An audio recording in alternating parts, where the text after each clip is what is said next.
만납니다. 많은 사람들은 생각하기를 북한에 예수 믿는 사람들이 없다라고 생각을 하지만 그렇지 않아요. 제가 경험한 것으로 보면 중국에도 소련에도 몽골에도 하나님의 백성들은 여전히 살아계심을 저는 보았고 만났고 교제하고 있습니다. 마찬가지로 여기도 마찬가지예요. 진짜 같은데 가짜고요. 가짜 같은데 진짜인 성도들을 만나게 됩니다. 평양에서 새벽 2시 반에 깨어났어요. 그 새벽 2시 반에 깨어나는 이유는 미국에서 시차가 있기 때문에 한국에 오면, 이 서울에 오면 2시 반이면 꼭 깹니다. 깨어나서 2시 반에 어딜 나갈 수가 없으니까 기도를 하는데 하나님께서 말씀하시기를 2층으로 내려가거라. 그 2층 가서 뭐 하죠? 누가 널 기다리고 있다. 여러분들은 경험들을 많이 하시니까 또 목사님이 그렇게 가르치시고 목사님이 경험을 하셨으니까 이야기입니다만은 죄송합니다. 하나님은 지금도 살아계셔서 말씀하십니다. 그걸 들으실 줄 아는 귀가 있어야 되고 영이 그 준비가 되어 있어야 되는데 불안하게도 그렇지들을 않아요. 그러니까 오히려 누가 하나님 말씀하셨다 그러면 지금은 하나님 말씀 안 하셔. 이게 아주 일반적으로 생각하는 수준이에요. 근데 그날 새벽 2시 반에 말씀하시기를 4시 반에 내려가서 사람을 만나라. 그래서 이제 내려가 보니까 아무도 없어요. 그것도 황당하잖아요. 하나님 분명히 말씀하셨는데 아무도 없으니까. 그래서 하나님 아무도 없는데요. 뒤돌아봐. 뒤돌아보니까 아무도 없어요. 아무도 없는데요. 그 문 뒤에 서 있는 사람이 있잖아. 이렇게 보니까 한 청년이 서 있더라고요. 나이가 한 30, 40 돼 보여요. 그래서 날 찾느냐 그랬더니 어떻게 왔느냐. 저 아래 노란 옷 입은 아줌마 보이세요? 그 아줌마가 저더러 2층으로 올라가서 기다렸다가 누가 오시면 인사를 해라. 하나님이 나에게 말씀하시기 전에 그분에게 말씀하시고 그 조카에게 말씀하신 거예요. 그래서 제가 그 사람더러 뭘 할까요? 그러니까 저기 평양역으로 가시죠. 왜 가는지를 모릅니다. 가자고. 따라서 나가는데 이 청년이 이렇게 가까이 보니까 나이가 30, 40처럼 보이질 않아요. 그래서 몇 살이요? 그러니까 17이에요. 그러니까 그동안 그렇게 고생을 했기 때문에 17이에요. 그 나이가 어린데 나이가 들어 보이는 거예요. 그래서 나한테 할 얘기가 뭐요? 그럼 물으니까 절 모르시죠? 모릅니다. 저희 아버님이 저희 아버지를 본 일이 없습니다. 저희 아버님이 낮에 12시면은 사이렌이 불리고 그 12시가 사이렌이 울릴 때 나가서 밥을 먹으러 가야 되는데 그 시간이면은 밥을 먹으러 가는 대신에 과수원에 사과나무 밑에서 몰래 기도하고 계셨어요. 그래요. 근데 누가 고발을 해서 끌려갔고 이 아이가 뱃속에 6개월째인데 그 아이가 있는 거를 아빠는 알았지만 끌고 가는 사람은 모르죠. 그 총으로 머리를 쏘아서 머리가 4분의 3이 날아가 버리고 말았어요. 그 죽은 거죠.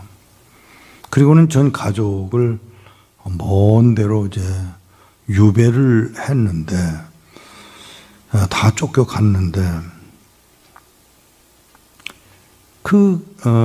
다른 거는 다 빼앗았는데 이불은 가지고 가도록 허락을 했답니다.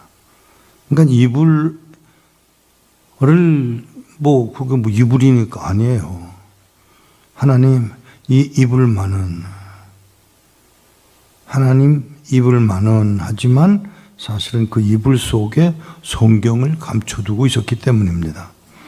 얼어 죽는 건 좋은데 성경은 뺏기지 않겠다고 기도를 하고 있는데 그 이불은 뺏지 마라. 이불을 뺏지 마라. 그래도 얼어 죽진 않아야지. 근데 그거는 사람이 하는 말인데 하나님은 그 공산당에게 이불을 뺏지 마라 하도록 말씀하게 하신 이가 하나님이세요. 그래서 그 이불을 가지고 유배를 당해서 오래 그곳에 살았는데 그 이모가 어떻게 남한으로 왔고 남한에 있다가 남미로 이민을 갔다가 이분이 미국에 와서 미국에서 살고 계셨습니다. 근데 북한이 갑자기 1988년에 열기 시작을 해가지고 이 이모가 오셔서 그 가족들을 만나는 중에 그 조카 아이를 제가 만나는 거예요. 근데 그 조카 아이더러 저는 뭐라고 물어봤냐면 원하는 게 뭐냐? 그랬더니 이 아이가 하는 말이 저 한 달에 20원 벌어요. 20원. 그 20원이 우리 한국 돈으로 얼마나 되나 하고 나중에 알아보니까 그게 우리나라 돈으로 합법적으로 하면 2,000원이에요. 한 달에 이 아이가 버는 돈이 2,000원. 2,000원. 그걸로 먹고 살 수 있냐? 그랬더니 어렵죠. 힘들죠. 근데 네가 원하는 게 뭔데 20원을 얘기하니? 저 20원 벌어요. 아니 20원 번다는 얘기는 했어. 근데 그 얘기 왜 해? 그랬더니 말도 안 되는 말을 하더라고요. 11조 내야 돼요? 저는 아무 생각 없이 무슨 소리야 이 사람아. 당연히 하나님 거니까 드려야지. 그랬더니 저를 이러고 쳐다보는데 뭐라고 그러냐면 어디다가요? 11조를 띄워놓았는데 어디다가 보냈냐고요. 교회도 없고 목사도 없고 당연히 선교사도 없고 장로도 없는데 어디다 보내요? 그러니까 제가 그렇구나. 죄송합니다. 그가 11조를 보낼 곳이 없다는 사실을 모르고 있는 게 좋은 거예요. 우리는 11조 당연히 교회 가서 드리잖아요. 근데 이 아이는 11조를 보낼 데가 없어서 이걸 한 달, 두 달 이렇게 모아놨다가 돈이 없으니까 그 돈을 쓴다는 거죠. 근데 우리는 쓴다고 생각하는데 그 아이는 그렇게 말하지 않더라고요. 하나님의 돈을 도둑질해서 뭘 사서 이러고 살아가요. 11조.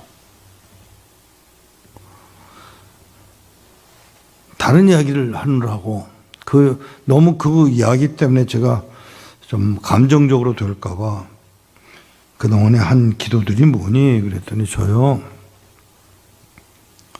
탄광에서 일했어요. 다른 사람들하고 똑같이 탄광에서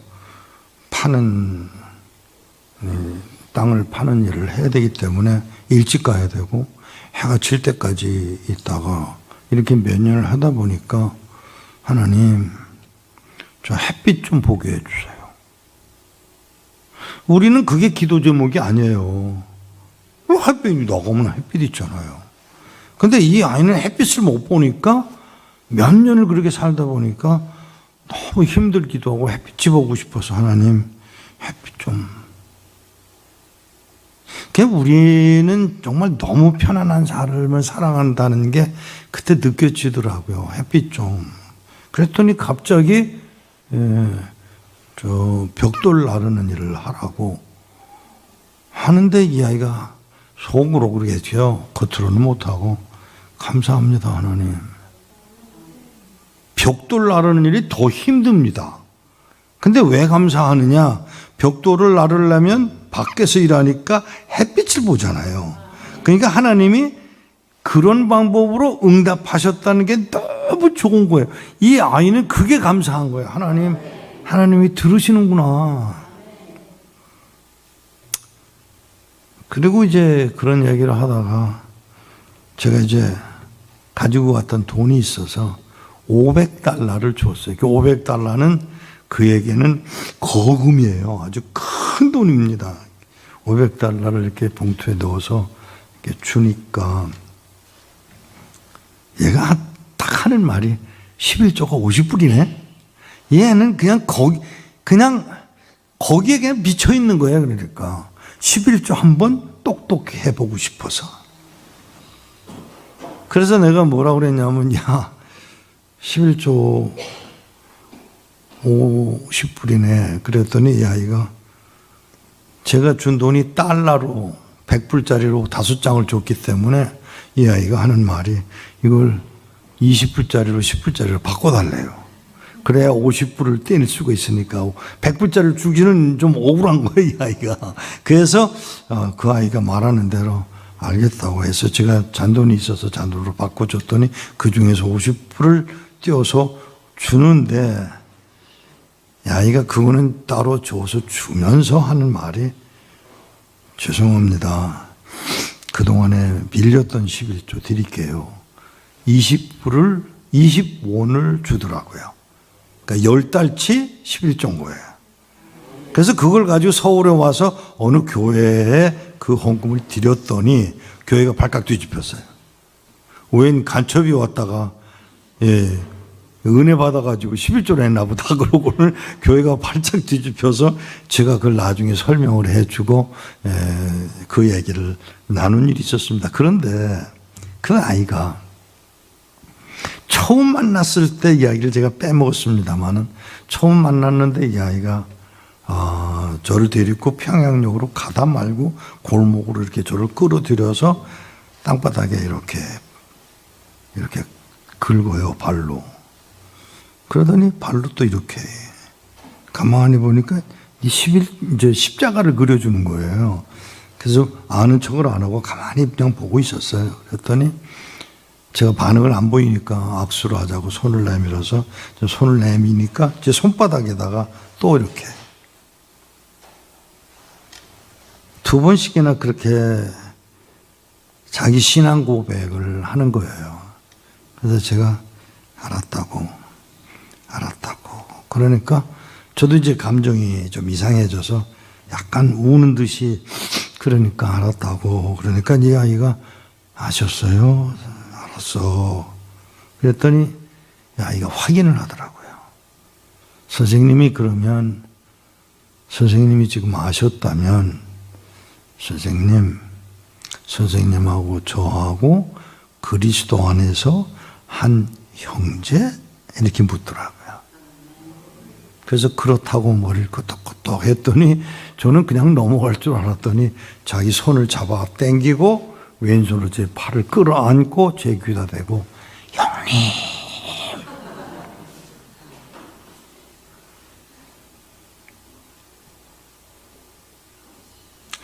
그 아이는 그 아이대로 저를 끌어안고 울고 저는 저대로 그 아이가 너무 반갑고 이뻐서 저도 울고. 그때 제가 이제 그냥 넘어가질 않고 17살이면 1972년생이네. 이제 어디서 났어? 어디서 아버지가 총 쏴서 죽임당했어? 그랬더니 이 아이가 저를 이러고 쳐다보더니 하는 말이 곡산에서요. 근데 제가 알고 있는 북한의 역사 중에 1972년에 곡산에서 일어난 특별한 사건이 있었습니다. 김일성의 지시에 의해서 평양에서 개성까지, 개성에서 평양까지 고속도로를 놨는데 그 고속도로를 놓느라고 불도저로 땅을 이제 하는데 그때 이제 뭘 하기 위해서 그랬느냐면 74년에 김일성하고 정상회담을 하기 위해서 남한에서 대통령을 데리고 가려고 했던 때가 있었기 때문에 갑자기 창피하니까 고속도로를 만든 거예요. 고속도로를 만드는 이제 불도저로 땅을 파던 사람이 갑자기 땅이 푹 꺼지는 바람에 놀래가지고 땅이 꺼지니까 사람이 내려가서 보았는데 거기 사람이 인위적으로 파놓은 굴이 있었고 그 굴 속에 사람들이 있었습니다. 19명. 김태용 목사. 그 굴 속에 있었고 그분들이 1953년부터 1972년까지 땅 굴 속에 살았던 사람들인 거예요. 그 와중에 어린아이가 태어났는데 하나가 14살, 그 아래가 13살. 끌려 나왔고 재판을 엉터리 재판을 거쳤고 재판을 거치자마자 이 사람들을 죽이는데 그 중에 제일 나이 어린 아이가 13살이었어요. 그 13살짜리 아이를 나오라고 그래가지고 의자에 올려놓고 두터운 밧줄로 목을 거니까 이 아이가 무서워서 엄마 하고 엄마를 찾아요. 그러니까 이 아저씨가 무슨 생각이 들었는지 얘 엄마 누구냐고 엄마 손 들으라고 손 들었고 엄마라고 나오라고 그러니까 이 아이가 엄마를 보면서 더 큰 소리로 엄마 하고 부르짖습니다. 당연히 그렇겠죠. 그런데 이제 문제는 이 엄마가 그냥 나오는 게 아니고요. 나와서 아들을 보고 자기 아들을 목매 죽이는 아저씨를 보고 욕하는 게 또 아니고 침받는 것도 아니고 그냥 자기 아들을 보고 예 어머니 너 지금 예수님 만나러 가는 길이야. 죽는다가 아니고요. 예수님 만나러 가는 길이야. 예. 이쁘게 가.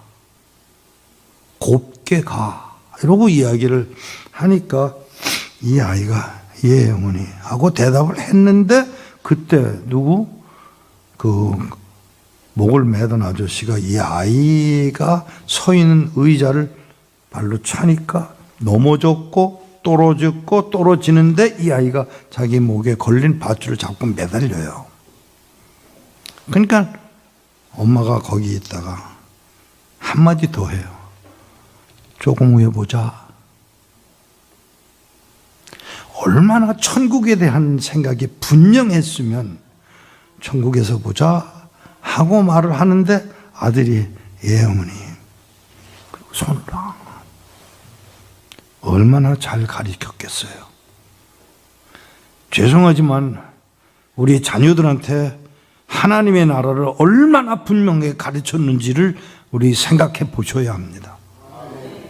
가르쳐야 되고 그 아이로 분명하게 믿을 수 있도록 삶을 사셔야 돼요. 근데 그렇게 말을 하니까 이 아이가 예 어머니 그러고 손을 놓고 죽어요. 김태용 목사가 끌려 나왔습니다. 빨가벗겨서 땅바닥에다가 뉘어놨고 아스팔트 깔 때 사용하는 그 쇠바퀴, 넓적한 쇠바퀴로 그 목사님을 으깨서 죽입니다. 그때 목사님이 불렀던 찬송 내 구주 예수를 더욱 사랑 그 찬송을 불러가며 죽습니다. 그리고 그 이야기를 제가 만난 17살짜리 아이도록 그 이야기를 쭉 하니까 다 듣고 나서 하는 말이 우리 아버지만 그렇게 죽은 줄 알았더니 그렇게 죽어가셨군요. 그러면서 하는 말이 제가 거룩한 그루터기네요. 자기가 그 동네에서 그 해에 태어났다며 자기가 거룩한 그루터기네요. 그 말을 들으니까 제가 마음에 참 이런 아이를 만났구나. 북한에서 평양에서.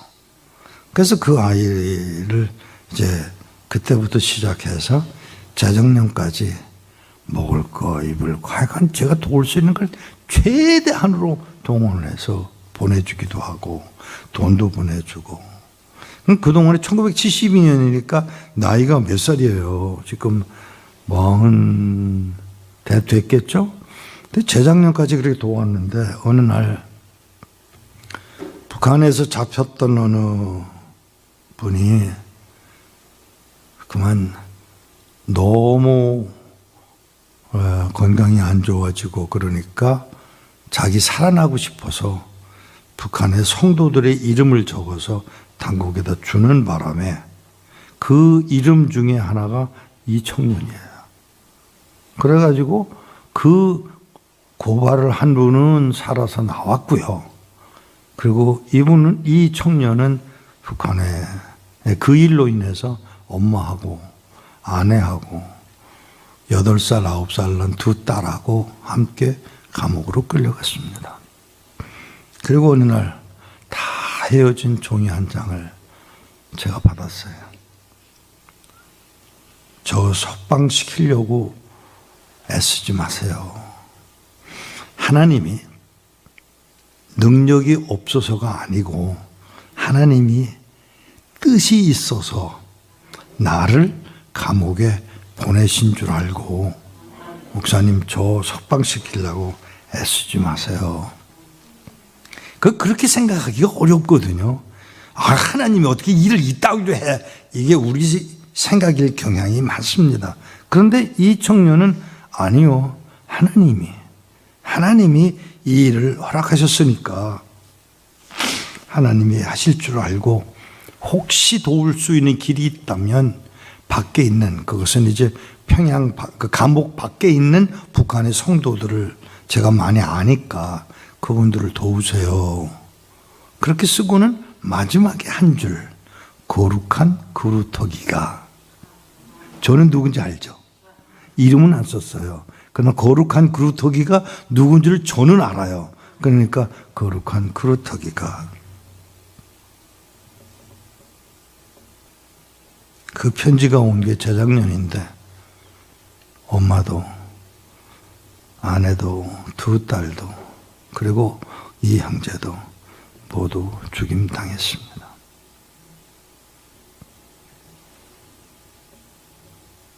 이게 북한 성도들의 이야기예요.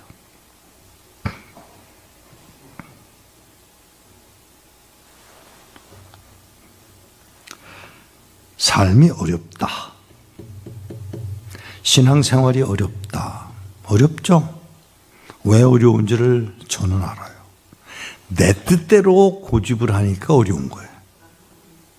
내 뜻에다가 맞추지 말고 하나님의 뜻에다가 맞추면 끌려갈 수도 있구나. 일찍 죽을 수도 있구나. 고문 당할 수도 있구나. 이걸 하나님이 택하신 하나님의 입장에서 보면 어쩌면 별것도 아닌 것인데 우리는 내 마음대로 안 된다고 불평하거든요.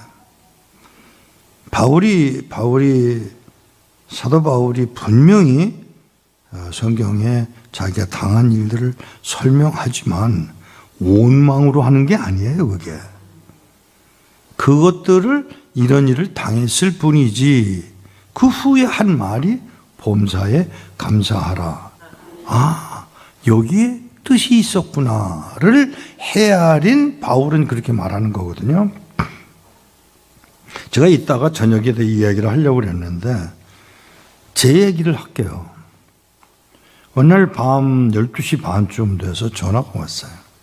그 전화가 왔는데 12시 반에 저를 찾을 사람이 없으니까 무시를 하고 그냥 가만히 있었더니 또 막 문 두들기고 난리를 치더니 전화가 오니까 제가 전화를 받으니까 뭐라고 하냐면 경찰이야. 그 경찰이라니까 문을 열어줘야죠. 문을 열었더니 가자고 수갑을 채우고 그냥 끌려갔습니다. 여권 빼앗겼고 수갑 채워줬고 그리고 승용차에 저를 밀어 넣어줘서 들어가 앉았고 머리에 얼굴에다 뭐 씌우고. 근데 이제 어디로 갈지 알아요, 저는. 이리로 가다가 이리로 가겠구나, 저리로 가고 다 알아요. 근데 제가 예상했던 대로 끌려갔습니다. 들어가니까 이제 옷 벗기고, 그리고 제가 앉을 의자, 쇠로 된 상에, 동그란 상에 쇠로 된 의자에 앉히고, 펜을 갖다 주는 게 아니고요. 펜은 얼어서 못 써요.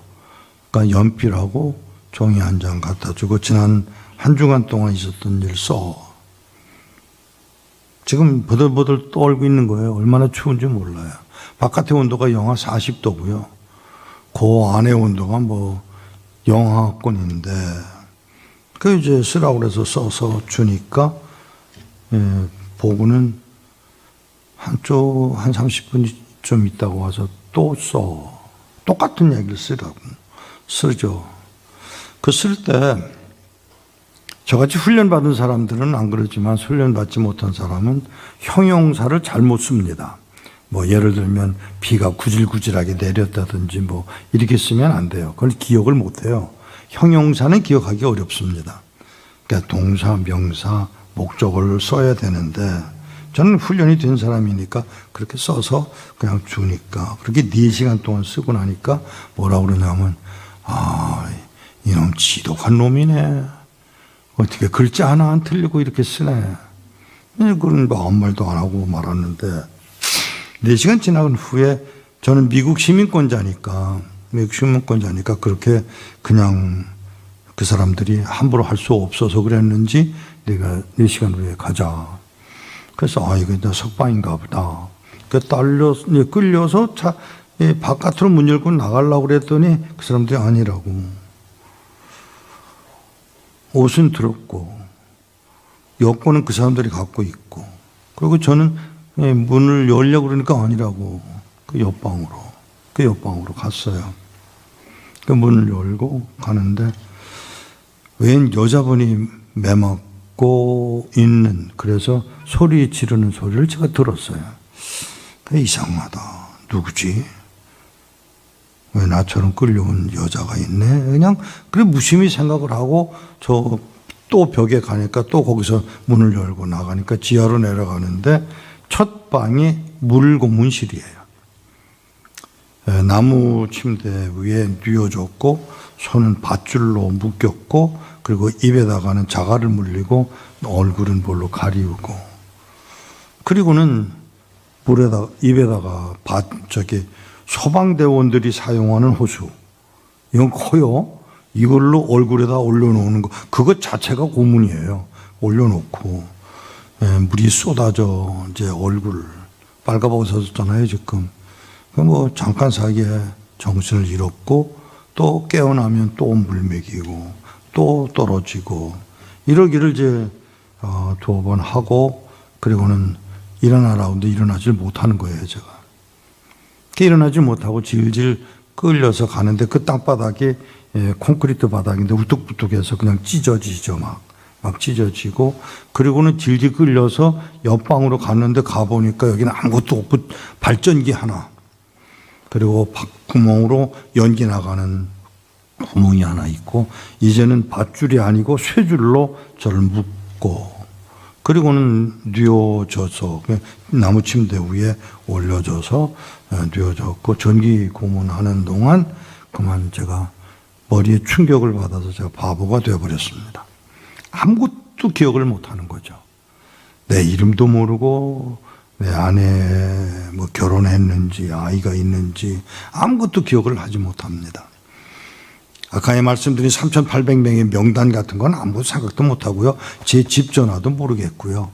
그러고는 이제 전기 고문이 끝났을 때는 완전히 바보가 돼서 이제 또 옆방으로 가는데, 그게 옆방이 냉동실이에요. 영하 22도.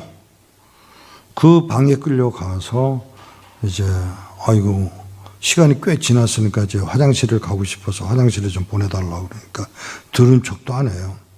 그러더니 하는 수 없이 이제 저는 대변을 봐야 되겠고, 그래서 볼볼 기어서 구석에 가서 대변을 보고 나니까 휴지도 없지요, 물론. 그러고는 이제 제자리로 돌아와서 앉았더니 웬걸, 앉는 것도 아니에요. 이 땅바닥이 얼음바닥이니까 온갖 주춤하고 있는데 그 본대가 대변을 삽으로 이렇게 해가지고 얼리지 않은 상태로 가지고 와서 올 때까지 기다려서 저한테 갖다 주면 먹어. 죄송하지만 그거라도 먹으니까 배가 부르더라고요. 뭐 웃기는 소리인데. 그러고는 이제 며칠 그렇게 지나고는 저를 데리고 나가서 기둥이 없는, 지붕이 없는 추로구에다가 저를 앉혀놓고는 방송으로 계속 이 사람의 죄, 저에 대한 죄를 자꾸 방송을 하고, 뭐 중국말로 하니까 뭐 모르지만 나중에 이런 경우 어떤 얘기를 한다는 걸 제가 나중에 들었습니다. 그리고는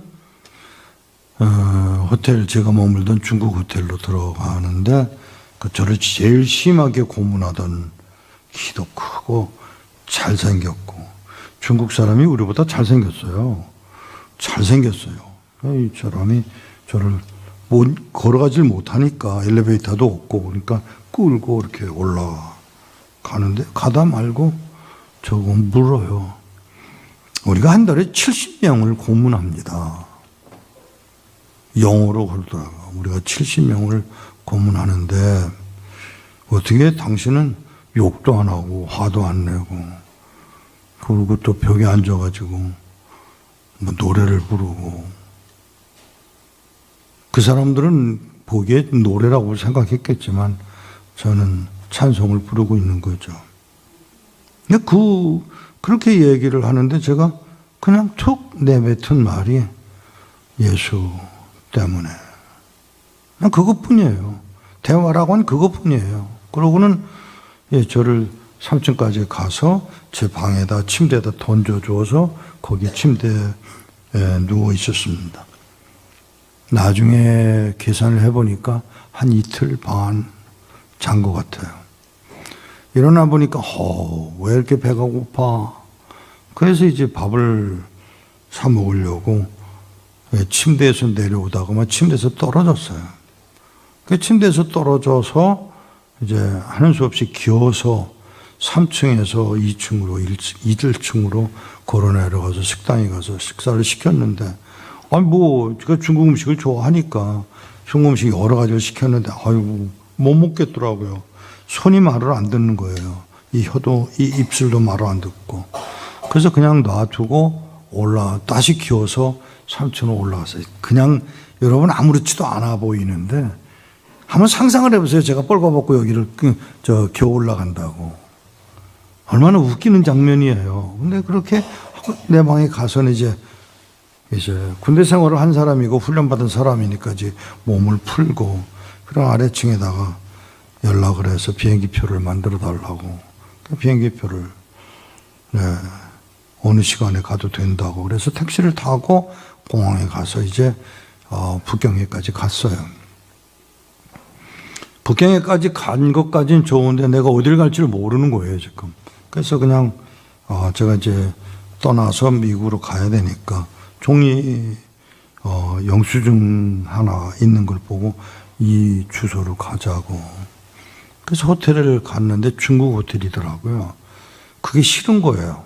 왜? 중국 호텔에서 당했으니까 기분이 안 좋아가지고 미국 사람들이 하는 호텔로 가자. 그 앞에 마침 호텔이 있어서 미국 호텔로 갔어요. 가서 이제 들어가서 앉아가지고 방에 이렇게 앉아서 하나님을 부릅니다. 하나님, 우리 집 전화번호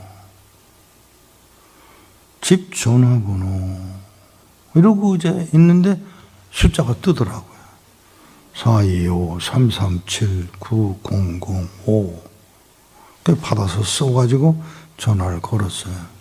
근데 웬 여자가 받더라고요. 누군지 모르죠. 여자가 받는데 무턱대고 내가 몇 월 며칠 몇 시 비행기로 어느 공항에 도착할 거니까 공항에 좀 나와줄래요? 그러니까 예. 무슨 차예요? 미니밴이에요. 무슨 색깔이에요? 쥐색이에요. 자동차 번호가 몇 번이에요? 자기 자동차 번호 잘 모릅니다. 근데 웬일인지 번호를 주더라고요. 그래서 제가 도착하면 내가 모를 수가 있으니까 나보고 이렇게 인사를 하라고. 그렇게 부탁을 하고 비행기를 타고 미국에 도착을 했어요. 주소를 할 수가 있어야죠. 그래서 주소를 그냥 아무거나 만들어가지고 이게 주소라고 주니까 이민국 직원이 이게 보길래 이게 주소가 틀리니까 컴퓨터로 비교해서 그 주소 써달라고. 그러니까 당신 뭐 하는 사람이야? 예, 저 목사입니다. 선교사입니다. 무슨 일을 하나? 이 얘기를 쭉 하는데 이 사람이 가만히 보고 있더니 이 손으로 격려를 하는 거예요. 그러더니 격려를 하고는 보니까 울고 있어요, 벌써. 그래서 이게 왜 이러지? 내가 뭐라고 말을 잘못했나? 그랬는데 그 사람이 이렇게 자기 일어서가지고 창문으로 이렇게 나서더니 저희 가까이 와서 할렐루야. 그런데 그 할렐루야라는 그 말, 한국에서는 아무도 그런 얘기를 한 일도 없는데 이 미국 청년은 제가 그 잠깐 동안의 이야기를 듣고 뭔가 걸리는 게 있었는지 고마운 생각이 들었는지 할렐루야 그런데 그 할렐루야 소리가 너무 감사한 거예요. 그리고는 이제 도장을 찍어줘서 가지고 나가서 짐을 찾는데 웬 미국 여자들 한 30-40명 서가지고 손을 크게 들고 딱 큰 소리로 할렐루야. 저는 이때까지 태어나서 그렇게 환영을 받아본 일이 없습니다. 그 이제 할렐루야를 보면서 이제 가방도 들어주고 제 차에다가 실어주고 그리고는 아내라고 하니까 아내인 줄 아는 거예요 지금. 그 아내가 차를 타고 왔길래 제가 또 고집은 있어가지고 남자들이 쓸데없는 그런 고집이 있잖아요. 운전을 또 내가 하겠다고 운전을 하는데 어디로 가느냐 그랬더니 5번 길로 가세요. 그래서 5번 길로 제가 차를 탑니다. 그리고는 이제 집으로 갔는데 집에까지 갔는데 웬 여자아이가 아빠 그러는데 누군지 모르겠는 거예요. 이 서글픔을 아세요? 자기 아내인데 아내인 줄 모르고 딸인데 딸인 줄 모르고 자기 집인데 자기 집인 줄 몰라서 화장실이 어딨냐고 물어보고 화장실을 알려줘서 화장실에 갔다가 나와서 아래 지하에 방이 있는데 그 방이 제 서재라고 하면서 가라고 그래서 앉았습니다. 아무것도 생각이 안 나요. 주일날 아침인데 큰딸이 와가지고 아빠 예배당 가자 그러는데 예배당이 뭔지를 모르는 거예요. 목사가 예배당이 뭔지를 몰라. 그래서 가만히 우물우물 하니까 성경도 가지가. 그런데 성경이 뭔지도 모르는 거예요. 이게 바보가 됐다는 말이 그냥 하는 말이 아니야. 정말 아무것도 모르는 거예요. 그래가지고 성경을 뭐 가지고 가야 돼. 그 책을 가지고 가야 되나 보다 해서 그걸 이렇게 끌어내니까 헌금도 가져가야지. 헌금이 뭔지를 모르는 거예요. 그래가지고 헌금을 가지고 성경책을 가지고 그 아이가 운전을 해서 이제 예배당을 갔는데 아이고 이 교회는 1시간 반, 2시간 예배를 드리는데 45분 동안 일어나서 앉았다가 일어났다가 찬송을 부르는데 왜 찬송을 그렇게 오래 하는지 나는 막 죽겠는 거예요. 그냥 귀찮아가지고. 근데 그냥 거기에 앉았다가 일어났다 그러면서 예배를 마치고 돌아왔고 일주일 또 지났고 두 번째 주일도 똑같이. 근데 마지막 세 번째 주일날 이상한 일이 벌어졌어요. 예배당에 간 것까지는 좋았는데 예배당에 갔는데 뭐 이만한 걸 가지고 들고 와서는 이게 그리스도의 몸이요. 그러는데 제가 속으로 하는 말이 아이 그리스도의 몸? 이 미친놈들 아니야? 그러더니 뭐 하나씩 받아 들었으니까 나도 하나씩 받아 들었고 그게 조금 있으니까 그 사람이 또 딴 사람이 잔을 갖고 와서 이건 그리스도의 피요. 그러니까 아이고 다 미친놈들이 앉아서 이러는구나. 도무지 이해가 안 되니까 그러는 거죠. 거기서 잔도 마시고 떡도 먹고 집으로 돌아와서 상에 엎드려서 잠이 들었다가 깨는데 하나님이 회복시켜 줬어요. 그 회복이라는 말이 여러분은 그냥 아멘 그러지만 저로서는 그렇게 감격스러울 수가 없어요. 왜? 저기 있는 나이 많은 여자가 아내고 저기 있는 두 아이가 제 딸이고 이게 너무너무 좋은 거예요. 이제 뭔가 이제 알기 시작하니까 미안하기도 하고. 근데 그때부터 시작해서 10년 동안을 아내에게 내가 당한 일을 얘기 안 했어요. 사무실에서도 얘기 안 해요. 제가 당한 건 몰라요. 10년이 지나고 났는데 다른 지역은 제가 가지만 그 지역은 제가 안 갔습니다. 가기가 싫은 거예요. 아니요. 좀 더 솔직하게 얘기할게요. 미워 죽겠는 거예요. 중국 놈들이 싫은 거예요. 죄송합니다. 중국 놈들이 싫은 게 보기도 싫고 생각하기도 싫고 그냥 중국이라는 것만 생각해도 싫은데 그래도 제 사역이니까 중국을 가요. 근데 그 도시만은 안 가는 거예요. 어느 날 하루 하나님이 이 목사, 예, 다시 그 도시로 가라. 안 가요. 못 가요. 왜? 용서가 안 돼요. 솔직하게 그렇게 말씀드려서 나 용서가 안 돼요. 그랬더니 하나님이 하시는 말씀이 내가 헛일했구나. 나는 너 하나 구하려고 아들을 십자가에 못 박아 죽였는데 너는 매 좀 맞았다고 똥 좀 먹었다고 용서가 안 되냐? 안 돼요. 가라. 이 싸움을 3년을 했어요. 하나님하고 싸우는 거예요 지금. 근데 마지막에는 제가 3년 지나고 지난 어느 날 제가 마음에 이러다가 더 크게 맞지. 하나님 잘 때리시잖아요. 그래서 그게 이제 이러다가 또 맞지 싶어서 제가 아예 가겠다고. 그런데 가는데 사람들이 나 못 알아보게 해주세요. 안 된다. 그 말은 사람들이 널 알아볼 거다 그 말이잖아요. 그래서 이게 뭐 이러고서 이제 할 수 없이 갔어요. 갔는데 그때는 이제 제가 어디 가 있는지 어느 길에 와 있는지 다 알겠더라고요. 걸어가는데 웬 여자하고 남자하고 걸어오다가 남자는 길을 건너가고 여자만 걸어오는데 제 마음에 저 여자가 나 알고 오는 것 같다. 지나가더라고요. 아유, 내가 잘못 봤나 보다. 조금 있으니까 돌아와서 제 옆에 서가지고 그냥 걸으세요.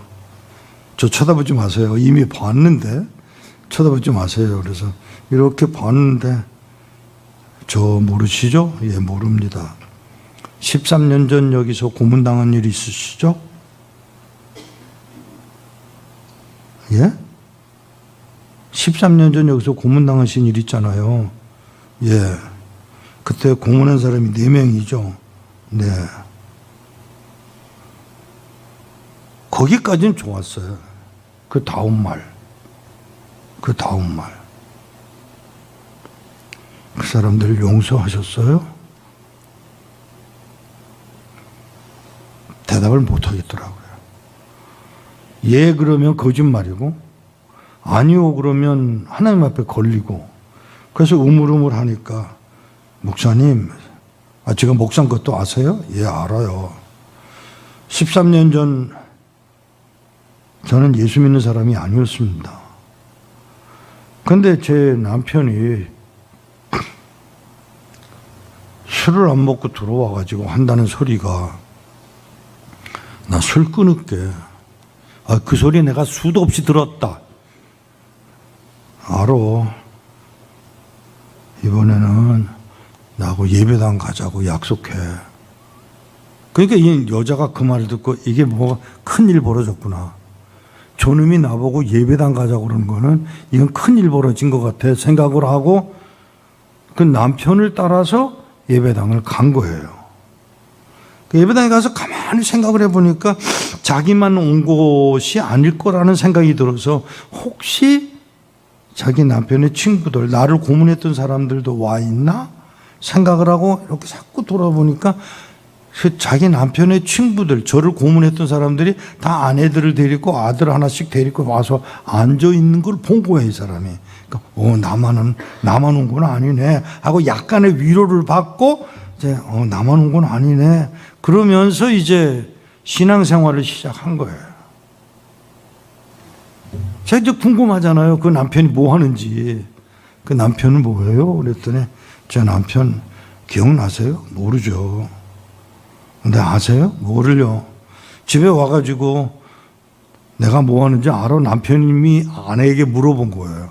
나 뭐 하는지 알아?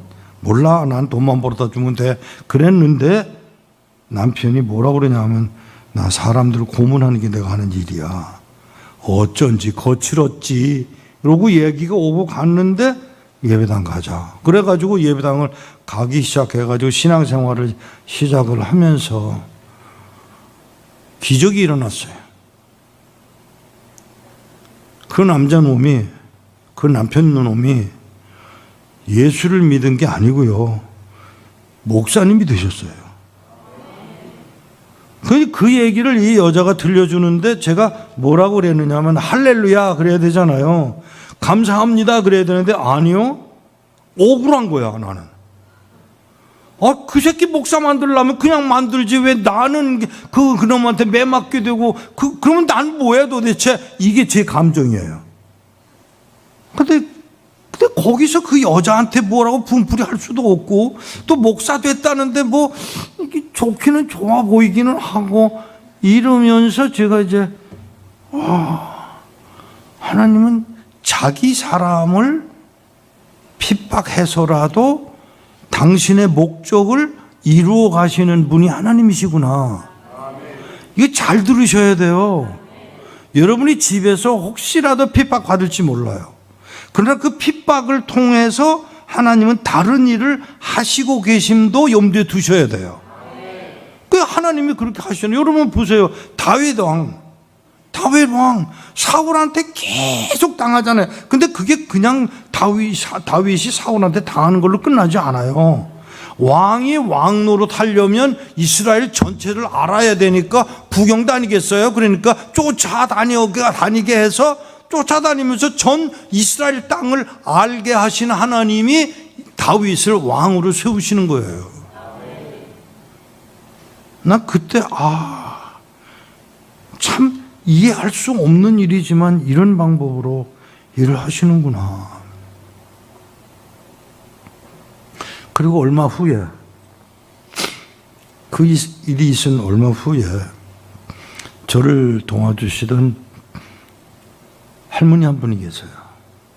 제가 중국 가면 늘 도와주시던 할머니한테 가서 인사를 드리려고 갔는데 그동안에 거길 잘 못 갔으니까 인사를 하러 들어갔더니 아이고 이 목사가 왔네. 예. 그러더니 사람들 다 내보내고 아무도 없는 사이에 저를 이러고 보더니 이 목사 이 목사 13년 전에 끌려가서 고문당하던 날 지나가면서 웬 여자가 고문당하는 소리 들었지. 잠깐만요. 그걸 어떻게 아세요? 그때 그 어떤 여자가 고문당하고 소리 지르고 하는 걸 봤지. 예, 들었어요. 누군지는 모르지만 들었어요. 그랬더니 이 목사 그게 나야. 저 때문에 잡혀간 거예요. 놀라운 일이 있었어요. 제가 가방 그때 저 혼자 다른 사람들 다 보냈고 저 혼자 가방 4개를 가져다 그 집에다가 넘겨줬는데 그 할머니 집에다 놨는데 조금 후에 저는 끌려갔고요.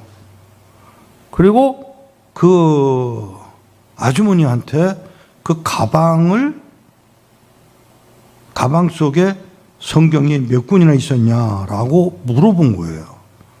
죄송합니다. 그 가방에 아무것도 없어요. 성경만 100권이 들어가 있었던 거예요. 그런데 제가 뭐라고 대답을 했냐면 저보고 물을 땐 7권이라고 거짓말을 했어요. 그런데 이 아줌마는 무슨 생각을 했는지 다 끄집어내고 옛날 갖다 준 이 잡동사니에 옷을 잔뜩 집어넣고 성경을 7권만 거기다 집어넣고는 이거야 하고 내준 거예요. 나는 거짓말을 했고 이 사람은 7권만 집어넣고 그 하나님이 그 용서하실까? 나는 분명히 거짓말 한 거거든요. 근데 이 사람도 7권이라고 그랬고 나도 7권이라고 하는 바람에 그 사람들이 그것 갖고는 시비를 못한 거예요. 이걸 저는 도무지 이해를 할 수가 없어요. 하나님이 이런 경우도 허락하시나. 하기야 라합이 거짓말한 것도 하나님이 용납을 하시긴 하셨어요. 그래도 그걸 내가 경험하니까 나도 이게 황당한 거예요. 근데 내가 이제 그 소리를, 그 말을 듣고 나서 그 아주머니한테 미안하니까 아유 죄송해요, 저 때문에 그렇게 당하셨군요. 그랬더니 이분이 저러고 빙그레 웃으면서 하시는 말씀이 아니야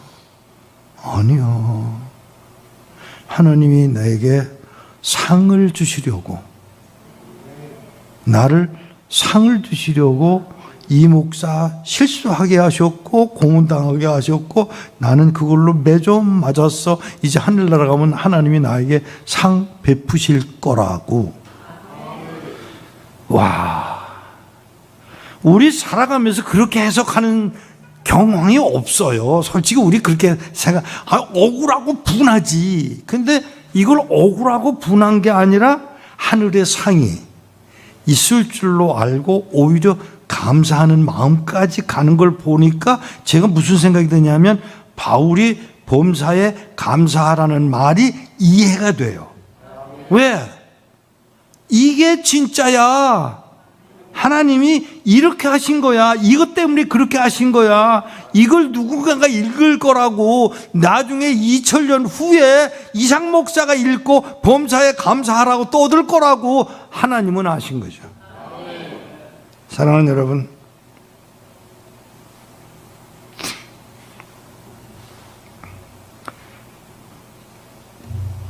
(7월 8월에) 사역을 마치고 떠나는데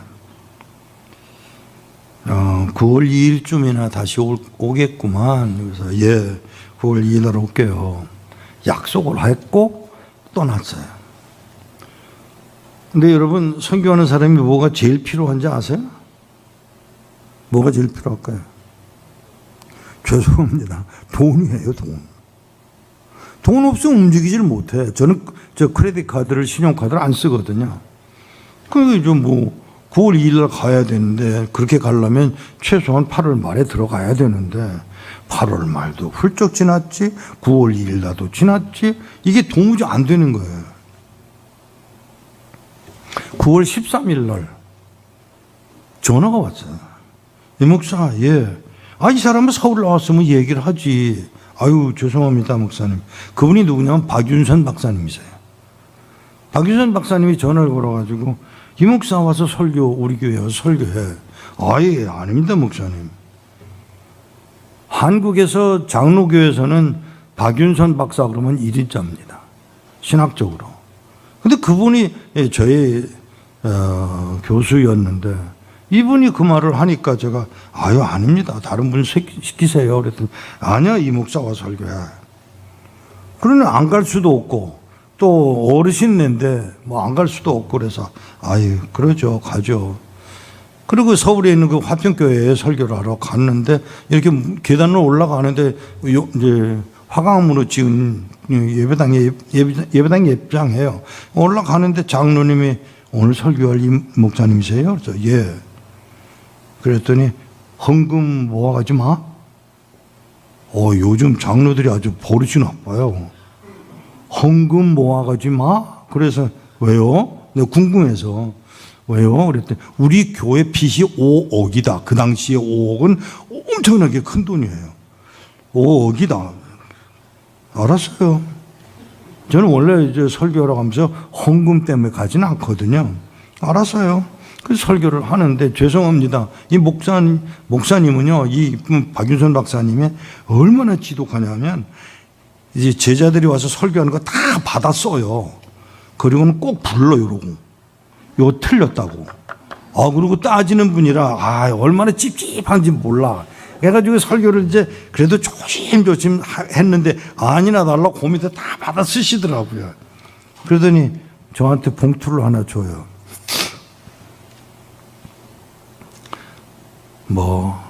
그래도 제자가 와서 설교하니까 돈 좀 얼마 줄라나 보다 했는데 3만 원을 주더라고요. 큰 돈이 아니죠. 조그만 돈이에요. 3만 원을 받았는데 3만 원 갖고는 아무것도 안 되는 거예요, 지금. 근데 그날 밤에 그 교회 교인들이 전화를 하기 시작했어요. 제가 외국에서 왔으니까 구좌번호가 없거든요. 근데 저보고 전화로 구좌번호를 달라고, 은행 번호를 달라고. 그래서 없다고. 그러니까 옆에 있는 분 누구라도 얘기를 해서 좀 해놓으라고. 그럼 내일 아침에 헌금으로 바꾸라고. 그래서 그렇게 했어요. 근데 그날 제가 필요한 돈이 얼마냐면 487만 원인가가 필요한데 지금 3만 원밖에 안 들어온 거예요. 근데 그날 밤에 전화가 들어오면서 얼마가 들어왔냐면 484만 원이 들어왔어요. 우리 하나님이 정확하세요. 그래가지고 이제 그걸 부랴부랴 가지고 떠난 게 9월 19일인데 줄라면 좀 진작 주지. 내 생각은 9월 2일 전에 주셨으면 얼마나 좋겠느냐는 생각인 거예요, 지금. 그런데 안 주시고 해서 9월 19일 날 겨우 준비해서 공항에를 도착을 해서 국내선 비행기로 바꿔 타려고 그러는데 이 직원이 와가지고 이 비행기 못 떠납니다. 우리 가지고 있는 짐이 많은데 그 짐을 싣고 갈 수가 없습니다. 그럼 어떡하느냐? 다음 비행기로 가도록 해도 되냐고. 알았다고. 그래가지고 겨우 해서 갔는데 이 비행기 고장이나 고쳐야 돼 그러면서 몇 시에 도착해야 되는 비행기냐면 오후 2시 반에 도착할 비행기가 밤 11시 반에 도착을 했어요. 그 도착을 해서 보니까 비는 내리지, 공항에 아무도 없지, 대중교통은 없지. 그래서 제가 헌금도 늦게 들어오더니 비행기 고장나. 이제 또 도착하니까 비 내려. 이젠 또 대중교통도 없어. 이러고 투덜투덜 하는데 그래도 어떻게 해요? 이렇게 밖에 보니까 저 구석에 웬 조그마한 차가 하나가 있길래 혹시 하는 생각을 하고 거기를 이렇게 가가지고 그 택시 안을 들여다보니까 웬 사람이 자고 있어요. 그래서 이 사람 왜 여기 자고 있냐고. 그러니까 이 사람이 깜짝 놀래 깨가지고 사실은 내가 경찰이었는데 뇌물 관계로 문제가 생겨가지고 쫓겨났다고. 그 쫓겨나서 내가 지금 쫓겨나가지고 물 안 갖고 오셔도 돼요. 전부를 안 마셔요. 그 이제 쫓겨나가지고 지금 와서 보니까 공항에 쫓겨나서 택시를 이제 면허증을 받아가지고 택시를 타고 보니까 뭐가 문제가 되느냐 하면 타고 보니까 자기가 나가서 경찰이었을 때 딱지 띠던 사람들이 다 그 운전수들인 거예요. 그게 멋쩍어서 그 어떻게 그걸 또 하냐 그러고는 택시에 그냥 앉아만 있다가 잠이 들어버린 거예요. 자 보세요. 그 사람 거기 잠든 것은 순전히 저를 위함이에요. 다 떠나고 아무도 없잖아요.